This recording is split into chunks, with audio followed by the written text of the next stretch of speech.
তো এই যে ছোট দুলাভাই কিন্তু চলে আসছে। তো দেখেন আজকে কারা কারা আছে আমাদের বাসায়।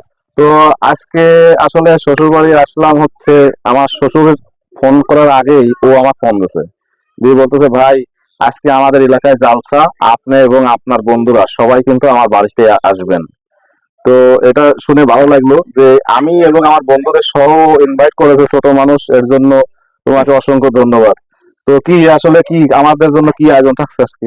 আয়োজন ছোট আকারে হবে, কারণ এখনো তো বড় আয়োজন হওয়ার বিষয় নাই, কারণ এখনো বিয়ের কোনো প্রোগ্রাম নাই। এই জন্য ছোট্ট একটা আয়োজন ছিল, যার কারণে জালসা মানে বাড়ির পাশে হ্যাঁ, মসজিদে বললাম যে যেহেতু সবাই আসবে না, বাড়ির পরিবারের অনেকে দাওয়াত দেওয়া হয়েছে, এই জন্য আপনাদেরকে মানে আসার জন্য বলা হয়েছে। ধন্যবাদ ধন্যবাদ। একটা কথা সে হচ্ছে আমার ছোট ভাইরা কিন্তু এখনো দেখি নাই। তো ভাইয়া কখন আসবে? সম্ভবত, ভাইয়া একটু মানে আপনার দাওয়াত দেওয়ার আগে আমি ভাইয়াকে আজ 10 দিন থেকে ও ডাকতেছি আসবে যে তো?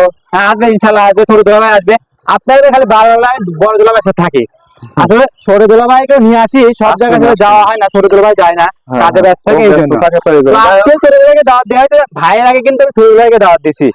আবার বাজারে গেছিলাম এই যে এইগুলো আনার জন্য, যেহেতু বাজারে মেহমান আসতেছে, টমেটো দিয়ে শসা দিয়ে সালাদ এক কথা নিয়ে আসলাম। এদিকে আমি আমাদের বাগানে এসে কয়েকটা সবজি তুলতে লাগলাম, সাথে কয়েকটা সুন্দর সুন্দর দেখে লেবু নিয়ে নিলাম। আর এইদিকে সম্ভবত আম্মুর রান্না কিন্তু প্রায় শেষের দিকে।